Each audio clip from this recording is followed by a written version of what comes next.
नमस्कार दोस्तों, आपका अपने चैनल एग्ज़ाम रोज में स्वागत है।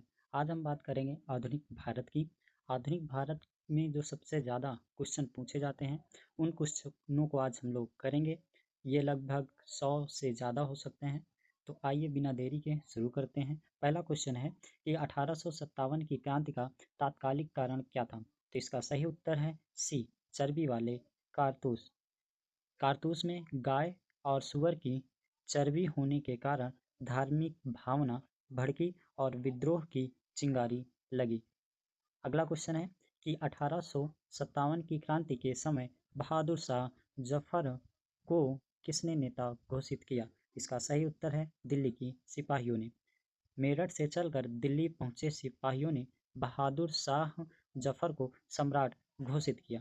अगला प्रश्न है 1857 के विद्रोह को सिपाही म्यूटनी किसने कहा? तो इसका सही उत्तर है अंग्रेज इतिहासकारों ने। ब्रिटिश इतिहासकार इसे सिपाहियों का विद्रोह मानते थे, जबकि भारतीय इसे स्वतंत्रता संग्राम मानते थे।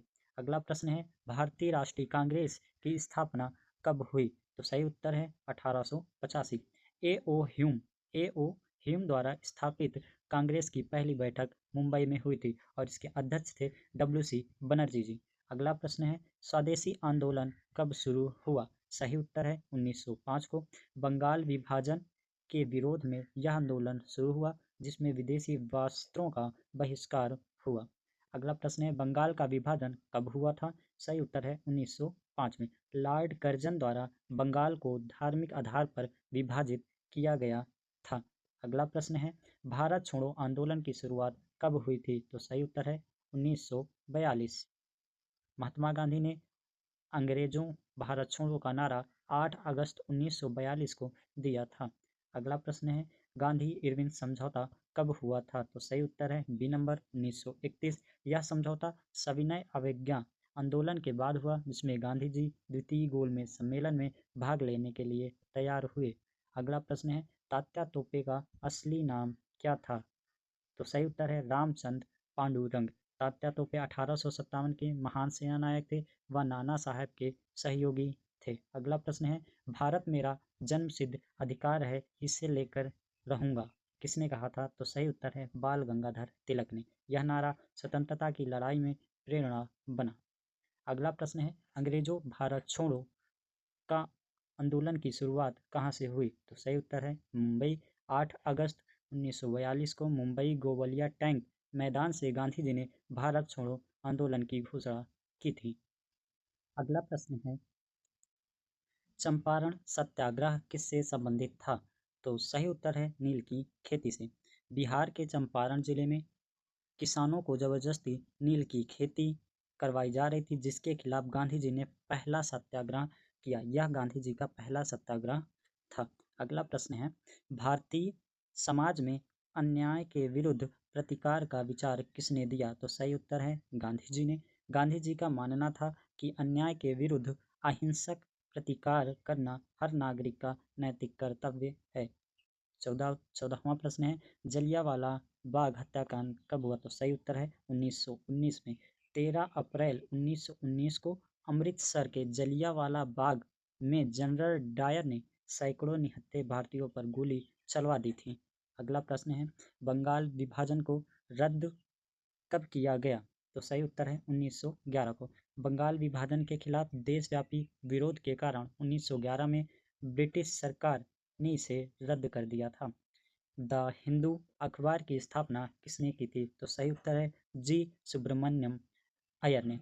द हिंदू अखबार 1878 में मद्रास में शुरू किया गया था, जिसका उद्देश्य ब्रिटिश नीतियों की आलोचना करना।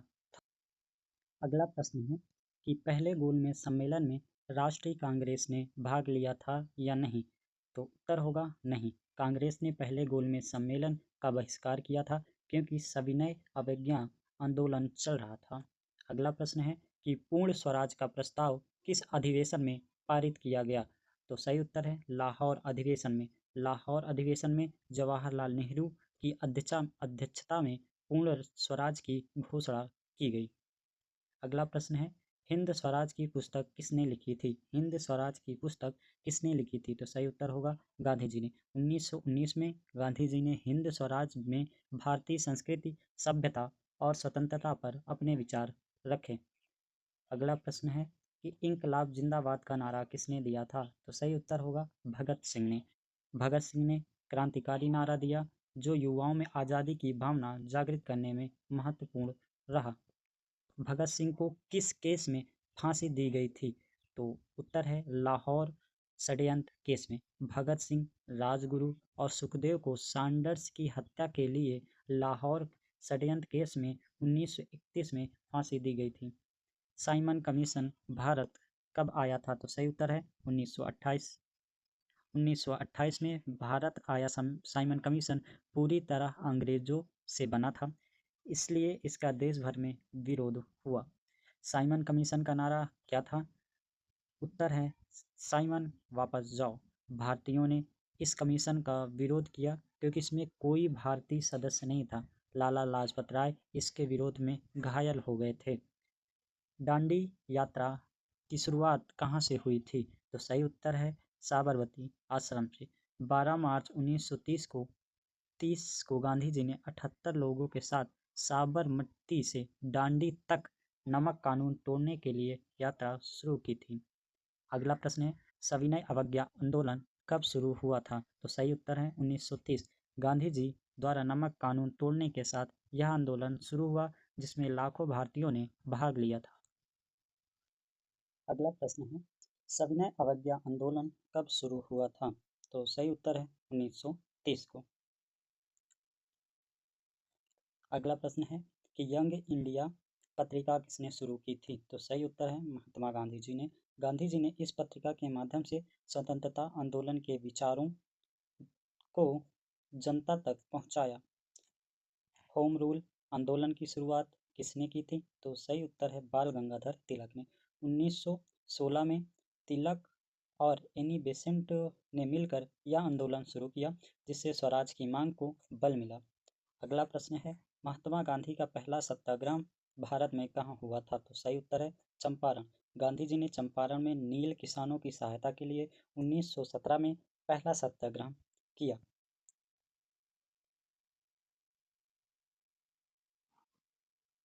खेड़ा सत्याग्रह किस बात से संबंधित था? सही उत्तर है कर माफी से। गुजरात के खेड़ा जिले में सूखा पड़ने के बावजूद किसानों से कर वसूला जा रहा था। गांधी जी ने इसे। अगला प्रश्न है कि भारतीय राष्ट्रीय कांग्रेस का पहला मुस्लिम अध्यक्ष कौन था?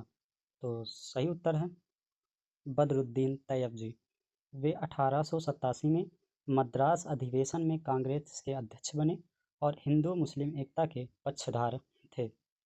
अगला प्रश्न है कि मुस्लिम लीग स्थापना कब और कहाँ हुई थी? तो सही उत्तर है 1906 में ढाका में हुआ था। 30 दिसंबर 1906 को नवाब सलीमुल्लाह के नेतृत्व में मुस्लिम लीग की स्थापना की गई थी जो मुस्लिमों के हितों की रक्षा का दावा करती थी। अगला प्रश्न है जलियांवाला बाग हत्याकांड के विरोध में किसने सर की उपाधि लौटा दी थी? तो सही उत्तर होगा रविन्द्रनाथ टैगोर ने। इस घटना से आहत होकर रविन्द्रनाथ टैगोर ने ब्रिटिश सरकार द्वारा दी गई सर की उपाधि लौटा दी थी। अगला प्रश्न है कि भारतीय स्वतंत्रता संग्राम का प्रथम वीर शहीद कौन माने जाते हैं? तो सही उत्तर है मंगल पांडे। मंगल पांडे ने सन 1857 की क्रांति में अंग्रेज अफसरों पर गोली चलाकर विद्रोह का बिगुल फूंका और फांसी पर चढ़ गए।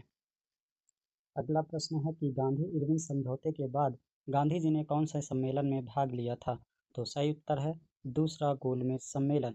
समझौते के तहत गांधी जी को जेल से रिहा किया गया और वे सितंबर 1931 में लंदन में द्वितीय गोलमेज सम्मेलन में शामिल हुए।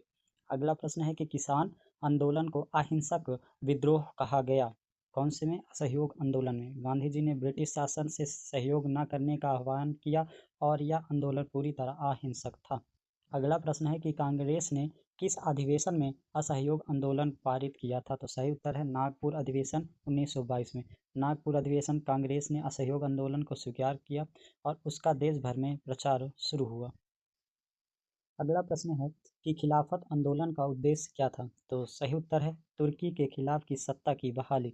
प्रथम विश्व युद्ध के बाद मुसलमानों ने तुर्की के खिलाफ के पक्ष में आंदोलन शुरू किया था? अगला प्रश्न है, डू और डाई मतलब करो या मरो का नारा किसने दिया था? तो किसमें दिया गया था? प्रश्न ये है कि किसमें दिया गया था? तो सही उत्तर है भारत छोड़ो आंदोलन में। 1942 में गांधी जी ने भारत छोड़ो आंदोलन के समय यह नारा दिया था। अगला प्रश्न है कि कांग्रेस सोशलिस्ट पार्टी की स्थापना कब हुई थी? तो सही उत्तर है 1934 को। जयप्रकाश नारायण और आचार्य नरेंद्र देव ने मिलकर समाजवादी विचारधारा के प्रचार हेतु इसकी स्थापना की थी। अगला प्रश्न है कि भारतीय संविधान सभा का गठन कब हुआ था? तो सही उत्तर है 1946 को। 1946 में कैबिनेट मिशन के प्रस्ताव पर संविधान सभा का गठन हुआ, जिसकी पहली बैठक 19 दिसंबर 1946 को हुई थी। अगला प्रश्न है कि कराची अधिवेशन 1931 में किस बात पर जोर दिया गया? तो सही उत्तर है मौलिक अधिकार और आर्थिक न्याय पर। 1931 के कराची अधिवेशन में यह तय किया गया कि स्वतंत्रता भारत में नागरिकों को मौलिक अधिकार मिलेंगे और आर्थिक समानता होगी। अगला प्रश्न है कि भारत में अंग्रेजों ने पहली बार किस युद्ध के बाद अधिकार जमाना शुरू किया? तो सही उत्तर है प्लासी का युद्ध। प्लासी का युद्ध 1757 में सिराजुद्दौला और रॉबर्ट क्लाइव के बीच लड़ा गया। यह युद्ध अंग्रेजों की जीत और बंगाल में उनके प्रभुत्व की शुरुआत बना। अगला प्रश्न है कि रेजिडेंट सिस्टम की शुरुआत किस गवर्नर जनरल ने की थी? तो सही उत्तर है लॉर्ड वेलेजली ने। लॉर्ड वेलेजली ने 1758 में सहायक संधि और रेजिडेंट सिस्टम लागू किया, जिससे भारतीय रियासतों पर ब्रिटिश नियंत्रण मजबूत हुआ। गांधी जी द्वारा शुरू किया गया पहला अखिल भारतीय आंदोलन कौन सा था? तो सही उत्तर है असहयोग आंदोलन। 1920 में गांधी जी ने अंग्रेजी शासन के खिलाफ असहयोग आंदोलन शुरू किया, जो पहली बार पूरे भारत में चलाया गया।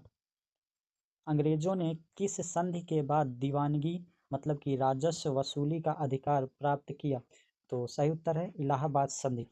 इलाहाबाद की संधि 1765 में बंगाल, बिहार और उड़ीसा की दीवानी ईस्ट इंडिया कंपनी को मिल गई थी। अगला प्रश्न है, कांग्रेस का स्थापना दिवस हर साल कब मनाया जाता है? तो सही उत्तर है 28 दिसंबर को। कांग्रेस की स्थापना 28 दिसंबर 1885 को ए ओ ह्यूम द्वारा बॉम्बे में की गई थी। इसके पहले अध्यक्ष WC बनर्जी थे। भारत का अंतिम गवर्नर जनरल कौन था? तो सही उत्तर है चक्रवर्ती राजगोपालाचारी जी। आज़ादी के बाद 1948 में भारत के अंतिम गवर्नर जनरल भारतीय मूल के राजगोपालाचारी बने। अगला प्रश्न है कि भगत सिंह और बटुकेश्वर दत्त ने बम कहाँ फेंका था? तो सही उत्तर है दिल्ली विधानसभा में। इन्होंने दिल्ली में 1929 में केंद्रीय विधानसभा में बम फेंककर ब्रिटिश सरकार के कानून का विरोध किया था। अगला प्रश्न है कि महात्मा गांधी ने हरिजन शब्द का उपयोग किसके लिए किया? तो सही उत्तर है अछूतों के लिए। गांधी जी ने अस्पृश्यों को सम्मान देने हेतु उन्हें हरिजन यानी भगवान के लोग कहा। अगला प्रश्न है कि भारत छोड़ो आंदोलन के दौरान गांधी जी को कहाँ बंदी बनाया गया था? तो सही उत्तर है आगा खां पैलेस में। भारत छोड़ो आंदोलन के समय गांधी जी को पुणे स्थित आगा खां पैलेस में नजरबंद रखा गया था, जहां कस्तूरबा गांधी का निधन भी हुआ था। तो दोस्तों, ये थे आधुनिक इतिहास के टॉप 50 प्रश्न, और 50 प्रश्न हम पार्ट 2 में करेंगे, जो आपके आने वाले एग्जाम के लिए गेम चेंजर साबित हो सकता है। आप भी विश्वास मानिए, इसमें से अगर आधुनिक इतिहास से प्रश्न आया तो यही 100 प्रश्न में से आएगा। अगर आपको वीडियो पसंद आया हो तो एक लाइक ज़रूर करें। कमेंट में बताइए कि आप कितने सवाल सही किए हैं, और हाँ, चैनल को सब्सक्राइब करना न भूलें, क्योंकि ऐसे ही दमदार कंटेंट यहाँ रोज़ आता है। अगर आपको इसका PDF चाहिए तो नीचे कमेंट करें। मिलते हैं अगले वीडियो में, तब तक पढ़ते रहिए और बढ़ते रहिए। जय हिंद, जय भारत, धन्यवाद।